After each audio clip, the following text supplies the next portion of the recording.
very good morning and welcome to yet another informative and exciting edition of your favorite weekly news review program, Media Monitor, with me, Alicia Jali.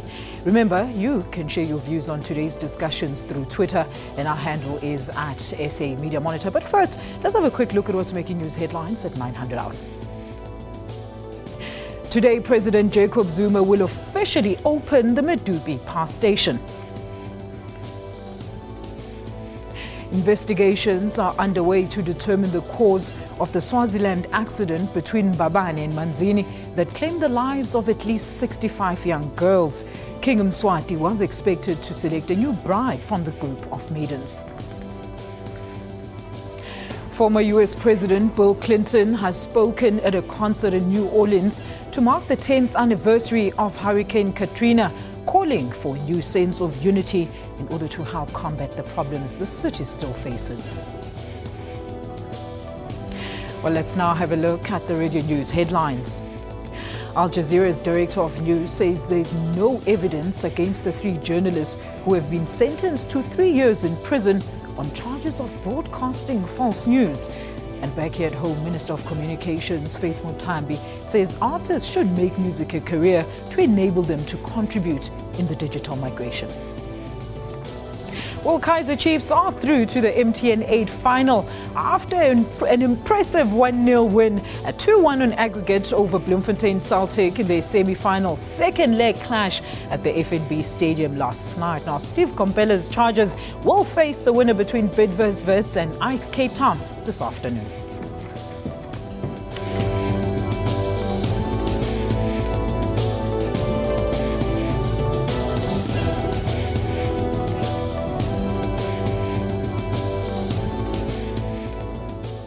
All right, now to give us analysis of today's newspaper headlines and some of the major stories of the week, let's extend a very warm welcome to 2 ladies, starting with SABC senior journalist Miss Nozintombi Miya, as well as Miss Mapule Nkosi, Sowetan Deputy Editor. Ladies, a very good morning to you as we wrap up Women's Month. It's so great to have you with me in studio. Good morning. Good morning. All right, ladies, let's have a quick look at the news-making headlines this morning. The Sunday Times is leading with a story that reveals details of Radovan Kweche's crime operation, apparently run from his prison cell. Oscar Pistorius' cell was also raided. City Press has a story about how former Prasa CEO Lucky Montana unofficially took a group of women on a luxurious train trip to Cape Town at the expense of the taxpayers' money. The Sunday Independent has a story about top SAPS officials facing investigations for allegedly being involved in super spying gadgets. Now, if you remember, those gadgets were illegally brought into the country in order to be used to intercept cell phone conversations. The Weekend Argus is leading with a story about how COSATU accused Springbok coach Heineke Meyer of selecting all Crocs.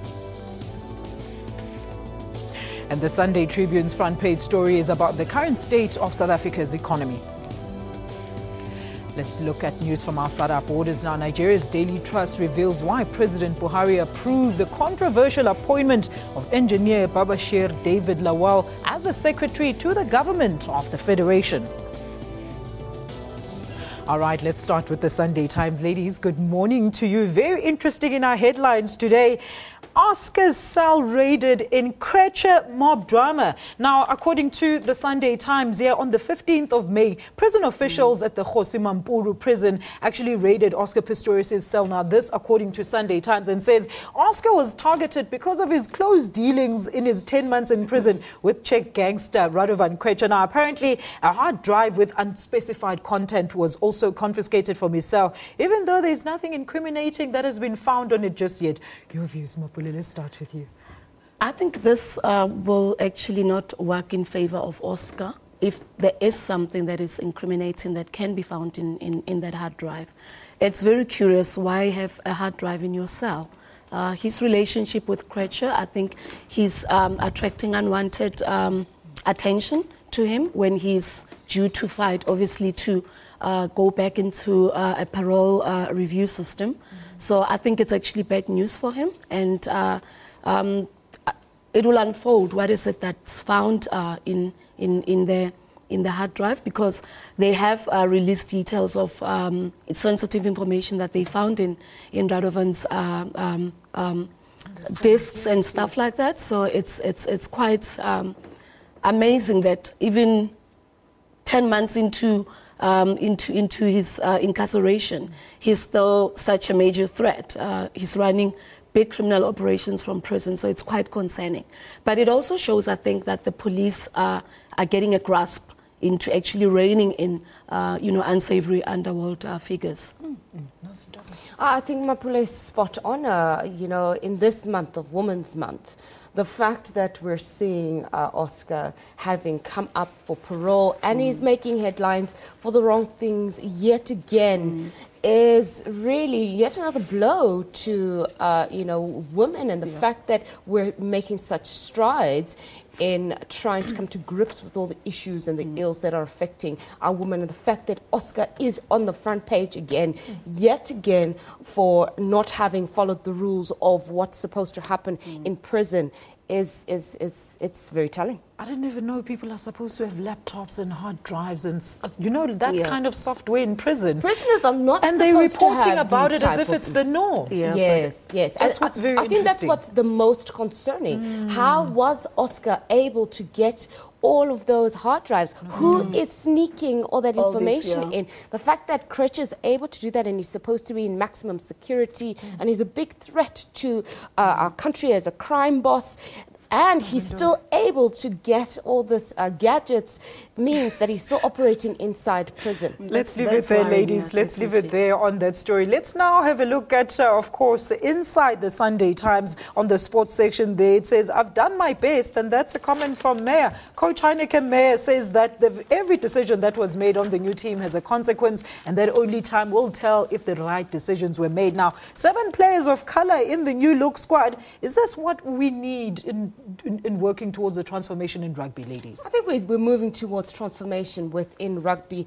Rugby has historically been a very white male-dominated sport. And the fact that we have 7 players of colour, it's starting to show that we are moving towards diversification within our sports. But after much criticism, Nozintombi, that's what people are saying, that, people had to raise these issues before the matter was dealt with. 100%, but you only get somewhere with some level of lobbying. And it's taken us over 20 years of our new democracy to get to that point. It means that we are heading towards the right direction. Are you happy with that, Mapule? I agree. 7 is always a good number, but obviously we can do much, much better. It had to take COSATU and very public lobbying by all rugby lovers in the world, in the country, actually, to actually just keep on harping that we cannot, over 20 years of having said that, we've tried to transform the sport and still say that we can't find black players that we can field. But I liked the angle of the story, that all of us are grappling with transformation. Yes. It was a very emotive story that did try to look into the mind and the emotion of the coach, that it's not easy for him.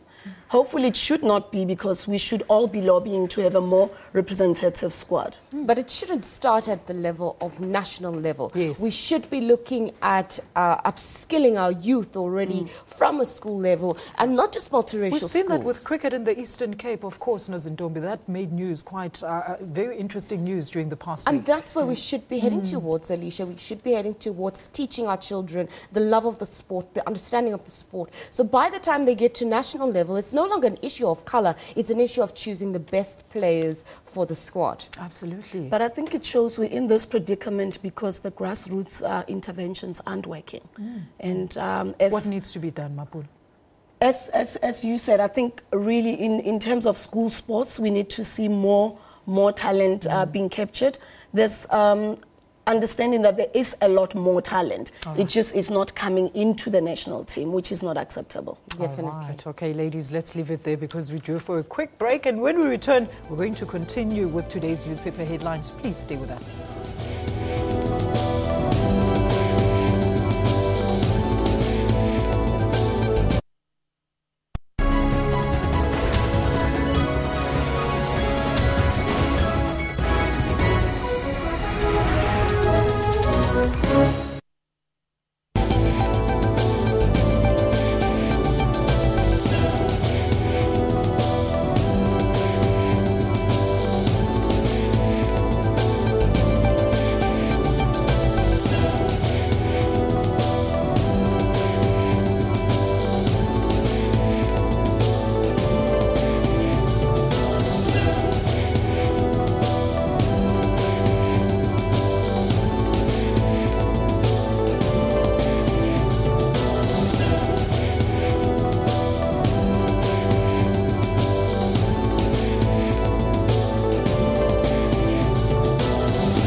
In a Cairo courtroom packed with the press, Al Jazeera journalist Mohammed Fahmy and Bahir Mohammed learned that they'd be going back to prison. Sentenced to 3 years in prison for what they have been accused of. The two, along with their colleague Peter Greste, were sentenced in a retrial for operating without a press license and broadcasting material harmful to Egypt. The case has triggered international outcry, with rights advocates condemning Egypt for cracking down on free speech. Fahmy's lawyer Amal Clooney said they would appeal the verdict.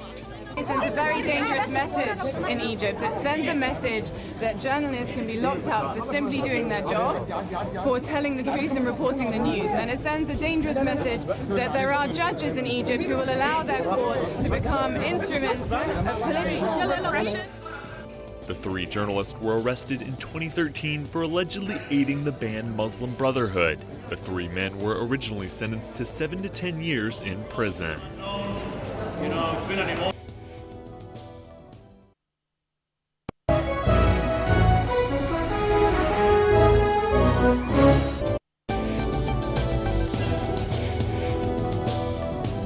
Welcome back. You're still watching Media Monitor, and if you've just joined us, our media experts today are Mapule, Nkosi and Ms. Nozintombi, Miya. Let's continue now having a look at the headline news today. Let's now have a look at the City Press's front page. It strictly reads there, Prasa's party train, and very interesting pictures you'll see there. In a series of revelations and a denial of allegations, City Press went and found pictures to support their article in relation to the Public Protector's report into Prasa, in which ARC CEO Lucky Montana was said to have gone on a trip with 10 women on a taxpayer's money, entertaining them, according to the whistleblower.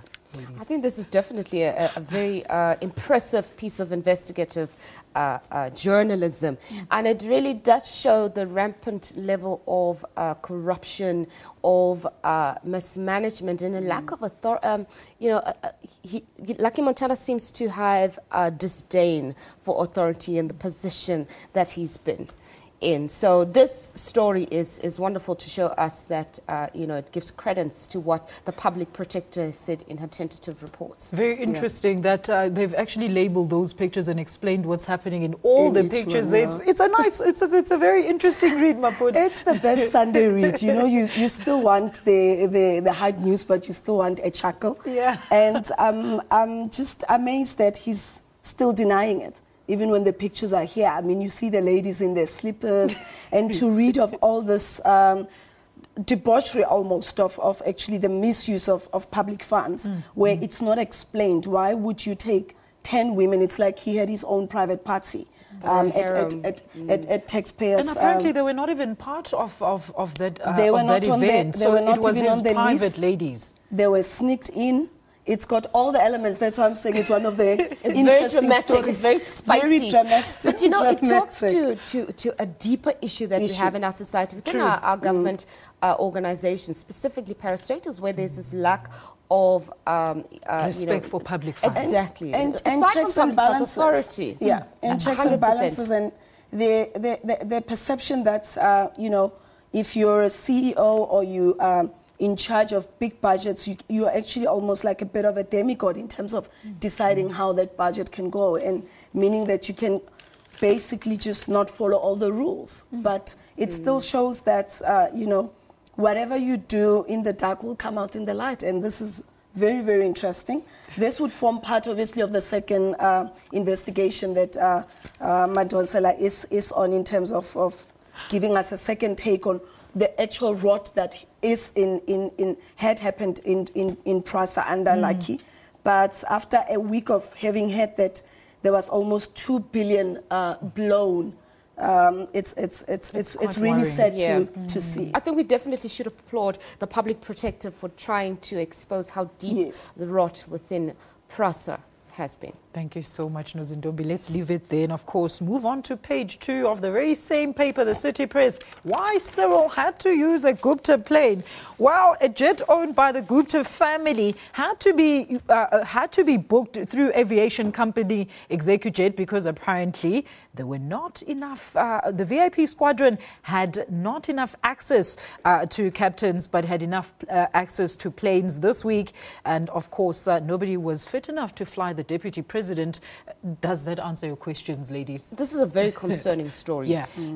Aside from the story, the fact that Deputy President used a Gupta plane to fly off is extremely concerning, not because it's a plane that he used, it's around the controversy around the Gupta name. We had a controversy not too long ago about the Gupta wedding party landing at Waterkloof without the correct clearances and without the country being aware of this. And yet again, we're seeing the Guptas having a license to do yet again anything they seem to want to do in the country, and that is very concerning for our democracy. So Cyril was supposed to postpone his trip because, well, the squadron did not actually cater for the deputy president's trips. What were they supposed to do, Mapule? I think it's telling that even our squadron is not up to par. That's what I'm thinking. That there's still training to be done, and if training still is paid for, we don't send the pilots. So we highly inefficient. And because we've got a huge state funds that we can flush around, we can spend 5 million actually doing the wrong thing when we should have done the right thing for a cheaper price. So this is highly, highly concerning. It's crazy. It says that, of course, these routes and preparations are made a year in advance and paid for. Yes. So why was it a last-minute thing for the president to travel to Japan, Nozintombi? I see. I'm nodding at you because this is the point. You know, if these matters are scheduled a year in advance, you'd think that they put the necessary South African skilled technicians on the job to make sure that they're also ready. When the plane's ready, they're ready, and they're not looking towards using the Gupta plane. It points to us trying to get deeper into finding out. There must have been a level of reciprocity between the Guptas and the deputy president. And I'm not casting any aspersions on anybody, but I think we definitely need to investigate further. What if it was the only plane that was available through ExecuJet? Fair enough. What the article is alleging. Fair enough. Then I think that our public protector needs to do another investigation into this. All right, we won't investigate any further. We're going to move on now to the Sunday Independence front page, and it says cops and spy gadget probe. Wow, wow, wow. Ladies, in this article, it said that a group of very high-ranking police officials have been linked to the super spy gadget, which was illegally brought into the country in order to intercept calls of cigarette smugglers by a rival gang that was seeking monopoly over the illicit trade. Now, the Hawks predict this investigation is going to unravel quite a can of worms as some high-ranking officials are fingered. I think what's shocking about this is that gadget can only be brought in the country with the agreement of the president. The president has signed off. And the fact that there was none of that agreement and this gadget was put in the country talks to how porous our borders are.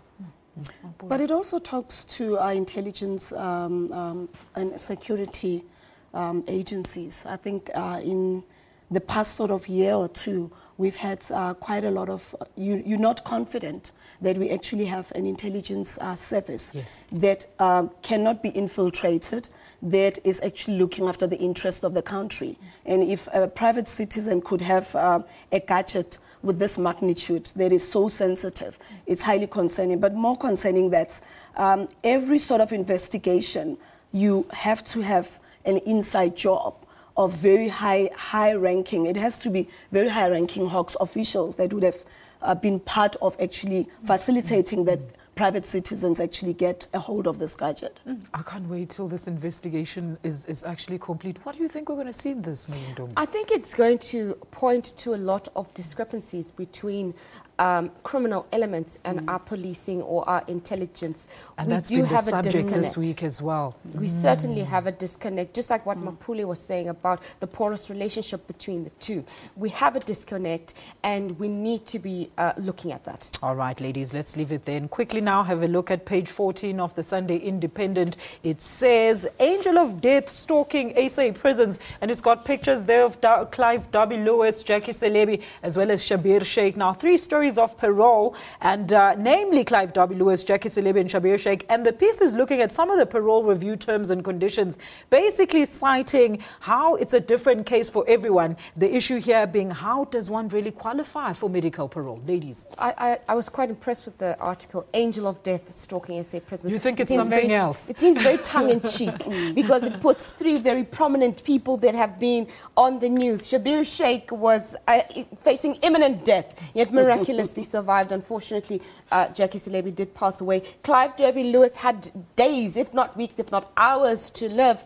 Yet miraculously, you know, he's managed to escape the claws of the Angel of Death. So I think while the headline is a bit tongue-in-cheek, it points to an issue of if there is a level of high-profileness in your case, you do seem to be headed towards the parole board somewhat faster than an ordinary inmate. That's a very worrying view indeed, Mapule. Especially when you read the actual heartrending stories of inmates that do deserve to be paroled. Sickly ones, They're very yes. sickly ones, and the ones that have died. And the fact that you'd have about 14 deaths, I think, with the 2012, 2013, and there are a lot. I mean, there's individual stories here that are quite heartrending, that do qualify for parole. But like you say, you have to have a prominent name so you can get out and play golf. And we don't believe in the system because we don't understand how it works. In the case, for example, of Jackie Selebi, he was genuinely ill. But when he was released, everybody was just asking, is it real? Because there's been so much blaring because of favoriting well-known individuals and not explaining properly why those individuals actually deserve parole.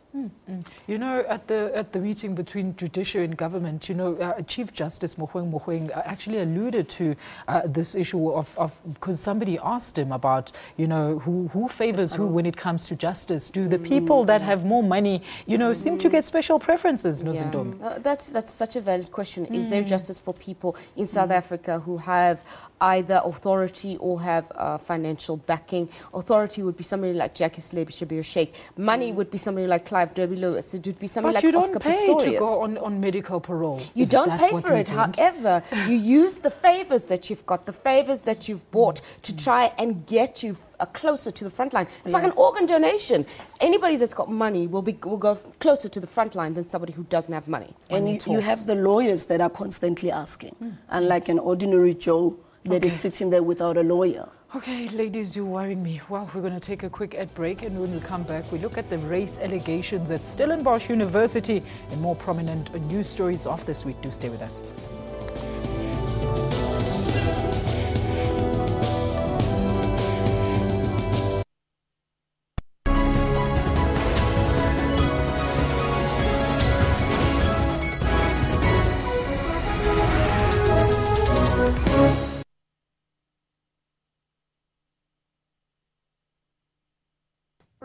She isn't saying no to sex because she's playing hard to get. Because she's leading you on. Because she wants you to dominate her. She is saying no because she does not want to have sex. Sex with the elderly that aren't strong enough to fight you off, that is rape. Sex with a child is rape. And the penalty for rape is severe. And nobody, not a friend, not a family member, not a single member from your community will think that what you did was right, acceptable or tolerable. They will be happy to see justice done. Start listening to the words of our women. Start respecting that no means no. Rape is rape. Let us bring an end to it together.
Welcome back. Let's now have a look at the stories of the week. That was the debate about racial transformation in the previously called white universities resurfaced this week with the release of a Stellenbosch documentary titled Leicester.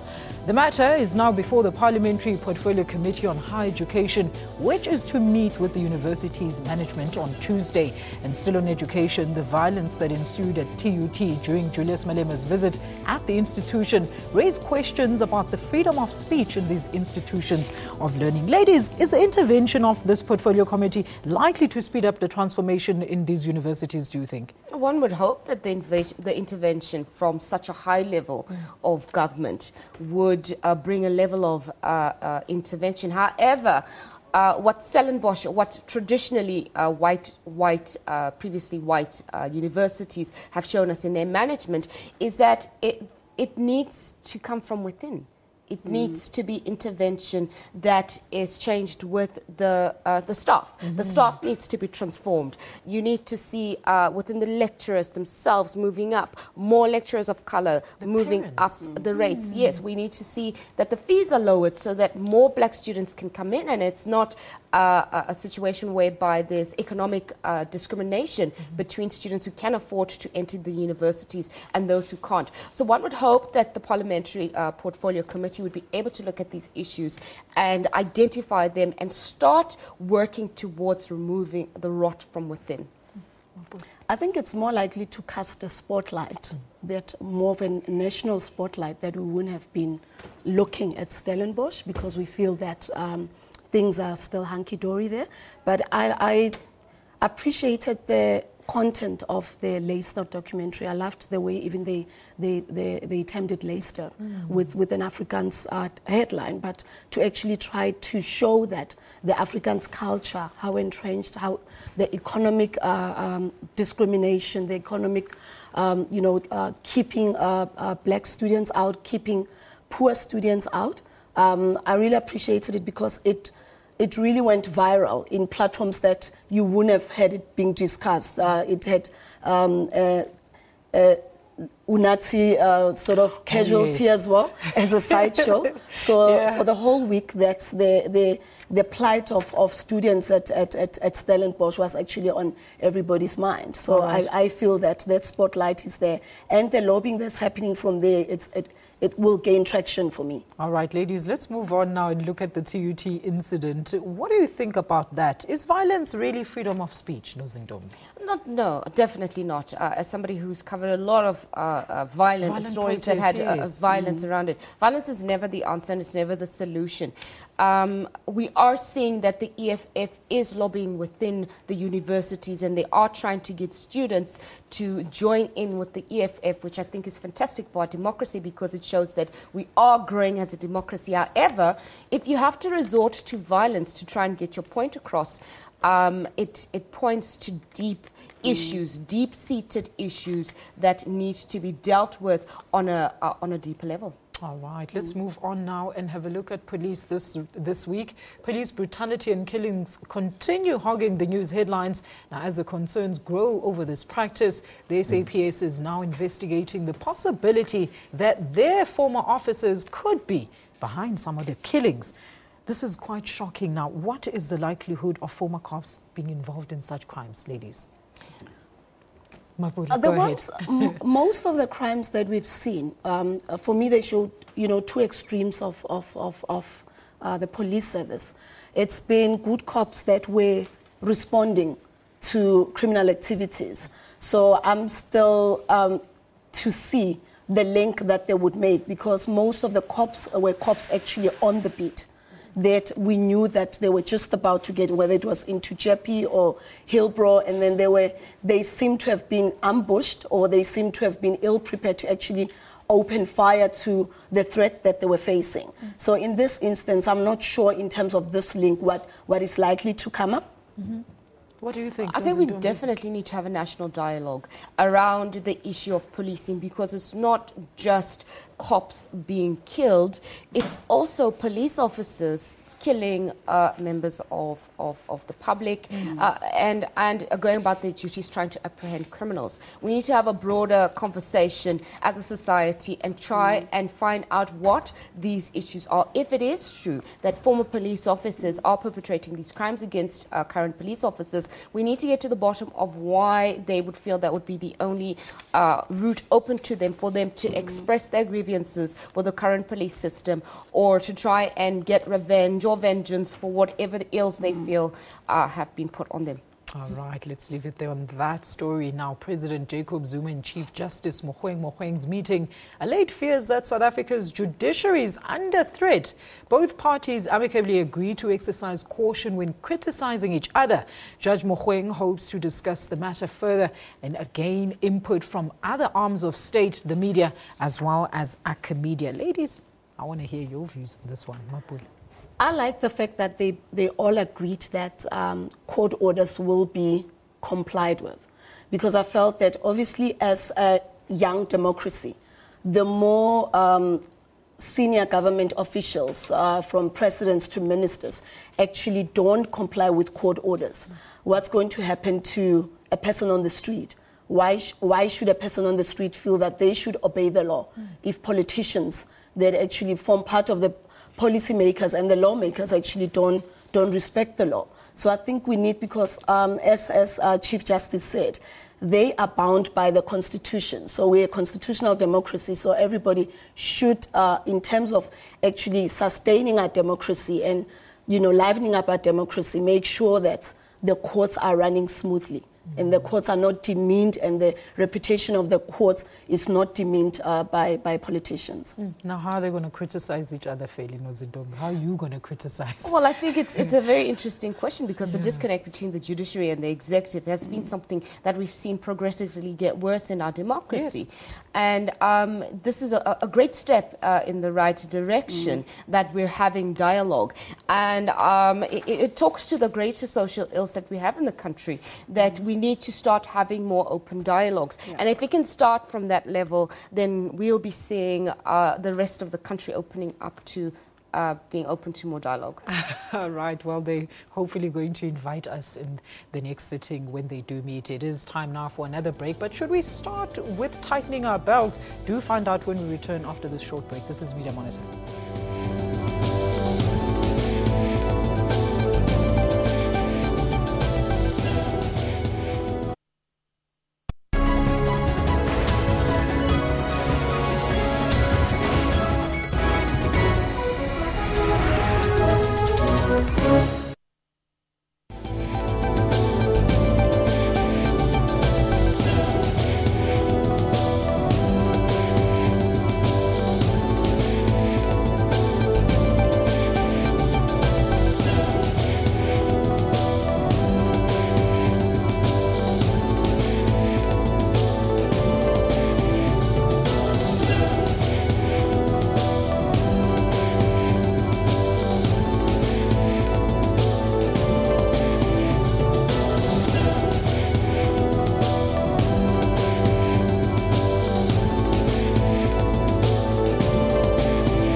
At a media conference, Thabane was flanked by Basotho National Party leader Tisile Masiribane and Reformed Congress of Lesotho leader Kekezo Ransu. He was adamant that he will remain in South Africa until the plight of the other leaders, soldiers, lawyers and journalists who also fled is addressed. It's a little bit unfortunate because in our discussion, I had included everybody. Yes, but I don't think we need to go far with that. I think I need to engage him again to say, please, let us do the right thing, because the intention is not to continue the conflict.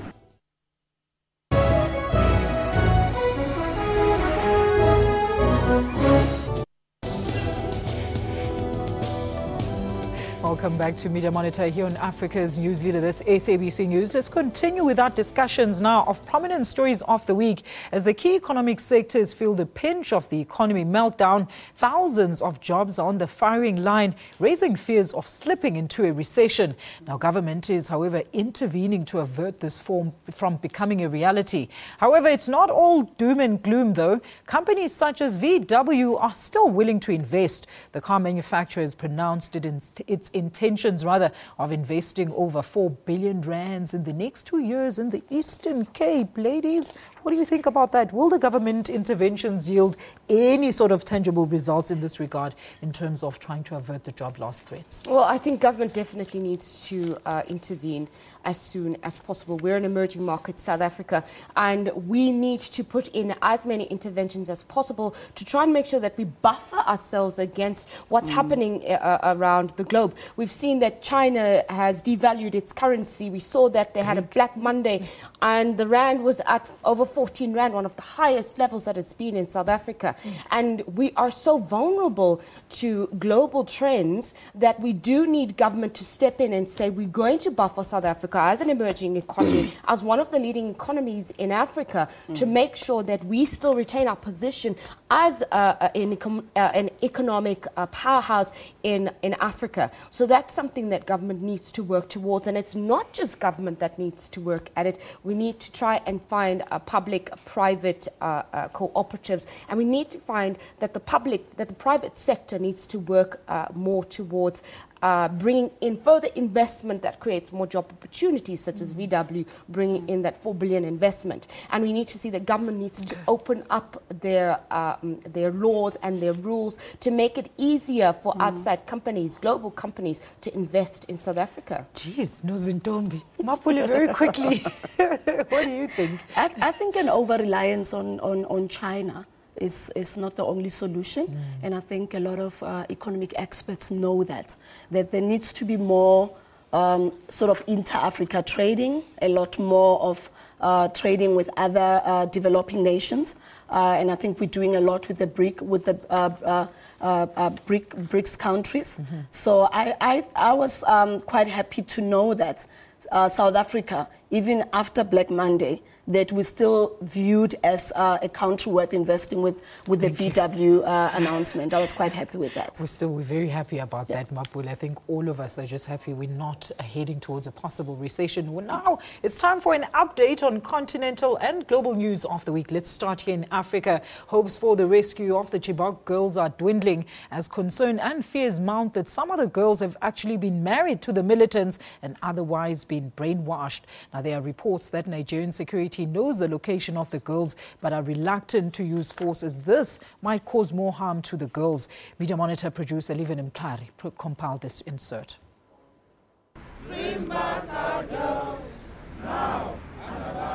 Families of the girls that were kidnapped by Boko Haram, together with the Bring Back Our Girls campaign on Thursday, held a march in the capital Abuja to mark 500 days since the girls went missing. Those who attended the rally held photos of the girls and chanted slogans to remind the world that the girls are still in captivity, calling for actions from the government to rescue them. My daughters are away from me for the first 500 days. And you know how my mind will be. I'm not happy because my children are away from my family. I mean, Chibok girls are our children, and we must fight for their right. We want them to be brought back to us. The mass abduction of these girls brought unprecedented worldwide attention, prompting US and Britain to throw their weight behind efforts to fight the insurgents by funding the anti-Boko Haram regional force. Contrary to President Muhammadu Buhari's promise of defeating the group, the militants have since intensified their attacks. Ladies, 503 days since the girls went missing. What do you think we still haven't done? What do you think Nigeria still hasn't done? Very quickly, Nozintombi. A very heartbreaking story. I think the Nigerian authorities need to work with all other authorities that are willing to come to the party to make sure they bring those girls back. Very quickly, Mapule. I think we should not tire of actually demanding that the girls come back home. Absolutely. That's just, we just need to keep praying and, of course, keeping them in the light of the media. Let's look at other news now. Migration has reached a crisis level in Europe, resulting in escalating migrant deaths. General Secretary Ban Ki-moon has expressed concerns over the matter and had this to say. We have seen countless tragedies. Most recently, the grim discovery of more than 70 people who suffocated inside a truck in Austria. We must understand why people are risking their lives. They are fleeing war, political instability, and insecurity to seek a better future. How important was it for Ban Ki-moon to raise such serious concerns about this issue, ladies? We certainly do need to have this issue raised because our migrants from Africa are fleeing war-torn countries. They're fleeing genocide. They're fleeing conditions that are unimaginable to us living in this wonderful democracy. And they're trying to move towards Europe. And they're not being given the space to move into Europe and to try and find better lives. So the fact that Ban Ki-moon, as the head of the UN, has stood up is positive for our migrants. Do you think, Mapule, do we foresee the migration situation changing anytime soon? I don't see it changing anytime soon, as long as people feel that there's a better life that they can move towards. What is said is the deaths that we've experienced over the last 18 months. I mean, you have at any given time over the weekend there were 50 people in a truck. You have the boat people that hardly ever make it. It's not only in an African problem. You've got the Syrian migrants wanting to move into Hungary. So it's really a worldwide problem, and it's a phenomena that for me we won't see it dissipating soon. Especially if you see things like South Sudan signing peace deals and then just literally hours later they renege on that. Yes, yes. We need to change how our African leaders are going about their actions, and we need to try and move towards democratizing the rest of Africa. Thank you, Nozintombi. While the UN has condemned the latest killing of a South Sudanese journalist, bringing the number to 7 this year alone, UN human rights experts warned that frequency of attacks and violence committed against journalists in that country is rapidly increasing. However, the continued violence meted out against the media is a grim reminder that restoration of peace and human rights in South Sudan is still far off. Meanwhile, 2 U.S. journalists, Alison Parker and Adam Ward, were shot and killed during a live television broadcast earlier this week. The journalists, as a journalist that's out in the field, journalists are always at the front line, alongside the police, alongside the victims or the perpetrators. And we, the journalists, are always the first that will face either the negative or the positive backlash from whatever situation is happening. And I think that we should stand up and we should rally and say that no violence against journalists will be accepted. We should be saying in South Sudan, yes, we understand the issues that are happening in South Sudan, and you're moving towards trying to get a ceasefire. But for the president to say that they would kill any journalist that is seen to be working against the country. I think in South Sudan that is what is making it worse, where you have that direct conflict with the president of the country actually advocating violence towards the media. All of us being in the media space is a space that is very intimate to our hearts. But to know that I think there's over 40 journalists that have died in the course of doing their jobs, and the US one was particularly shocking to just see it live happening like that on live TV. We do feel a bit lucky that we're sitting in studio, but hey, you know, our brothers and our fellow sisters go out there on a daily basis. Do look after yourselves. It's time for our final ad break, and when we come back, we get to hear your views on the topics that we've been busy with today via Twitter. Do stay tuned. This is Media Monitor.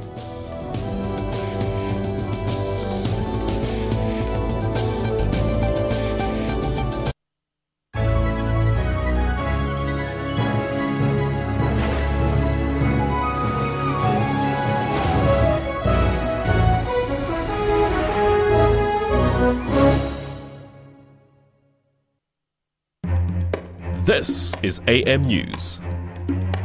Police have uncovered a makeshift drug manufacturing lab on Gauteng's East Rand. It's estimated that the lab would have produced drugs worth over 30 million rands. We take an in-depth look at top stories of the day. Live crossings to our journalists on the scene. Local officials call this the biggest drug bust ever in this area. Studio analysis and a special focus on regional stories. The Abapumeleli home of safety in Khayelitsha on the Cape Flats received baby and food supplies, courtesy of the SABC Foundation. This is AM News, daily at 10 a.m. only on the SABC News channel.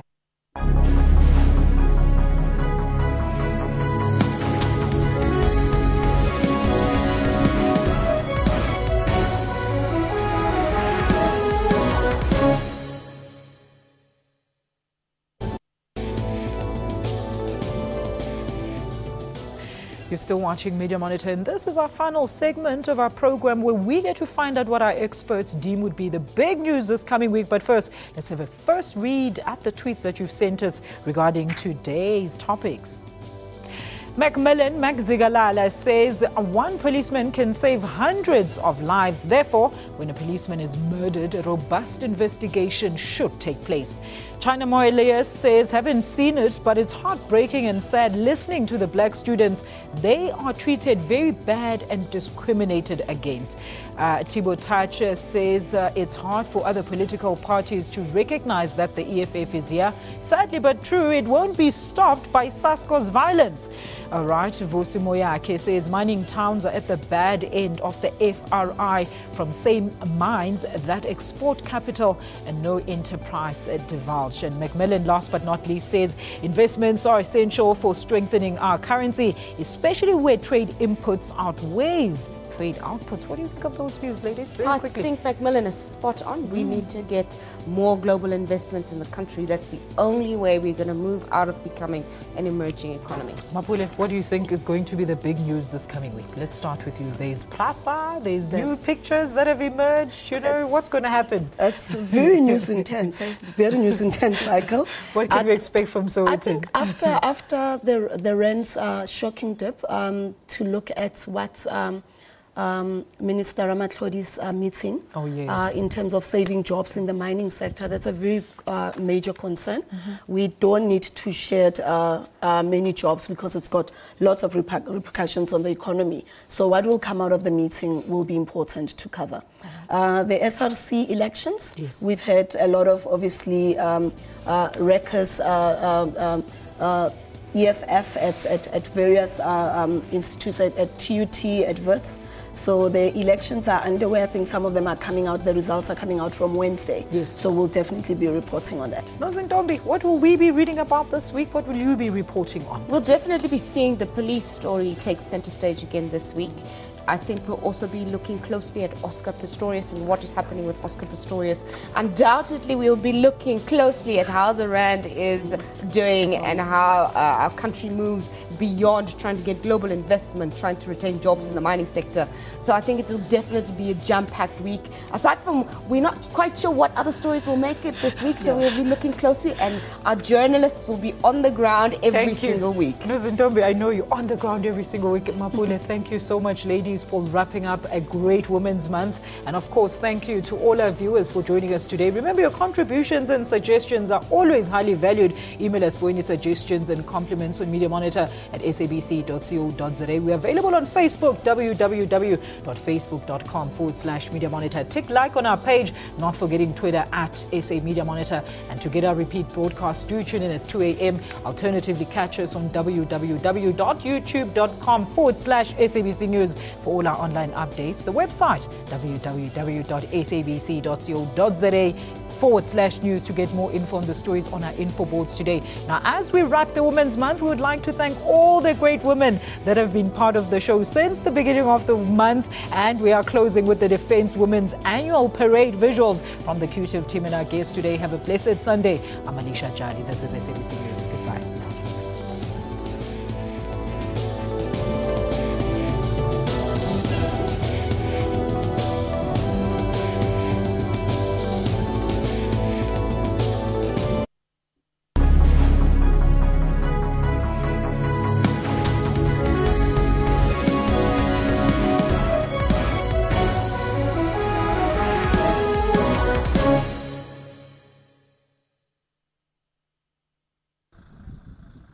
Very soon it's going to take extra effort for those wanting to see themselves wearing this uniform. The 3-year course in traffic and law enforcement will be equivalent to a diploma. In October, the 2015 intake will start their 3-year course. Transport Department intends to upskill the country's entire 21,000 traffic officers, which will include, amongst others, law courses, law subjects that relates to the Criminal Procedure Act, the criminal law. We're also dealing with the matter of a one-service center, that a traffic officer is trained to all the facets of traffic and law enforcement, amongst others, roadworthy vehicle testing, licensing testing, learner's licenses testing, and above all, we're also bringing into the fore the issue of the crash investigation course, so that these traffic officers are equally competent to deal with the issue of crash investigation.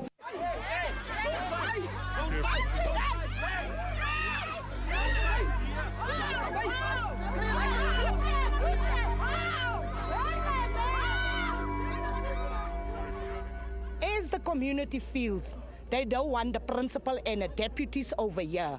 But as I'm saying here, and I'm saying this to the MEC and the Premier, they have already had their facts. They've done their homework properly when they came to Roodepoort Primary School on Friday evening. And then they said, they've done it already, they've organized everything. They went to that school where they have placed our children in now. And they was very clear about everything, because as he said, he's closing this school and he's bringing buses. Everybody thought it's going to be on Tuesday. They never gave the parents indemnity forms to sign, to say hereby me so-and-so are giving authority for my child to board that bus and to be taken away, which that also indicates to me as an abduction. I gave them the report. They accepted the report. People don't want to accept the outcome of investigation they have requested. And that's where the problem is. People called me, wrote to me to say, MEC, we believe this principal was not correctly appointed. I went to them. What do you want me to do? Appoint an independent company. I appointed an independent company, said, this is the independent company. Do you accept it? Yes. This independent company will interview you. Will you participate? Yes. They participated. When the independent company tabled their report, they say, no, we don't want that report. Jobotwana had to dig deep in the final meters of the race to ensure that he gets a podium finish. Bolt's got out well, and watch out for Edward on the outside. But Usain Bolt is up. He has a lead over Gatlin. Can the American come back? He's starting to close the gap. Justin Gatlin is trying to close, but Bolt's already smiling. Dare we ever doubt him? The 23-year-old was third behind Jamaican Usain Bolt and American Justin Gatlin. Jobotwane broke Wade van Niekerk's national record that was set last month.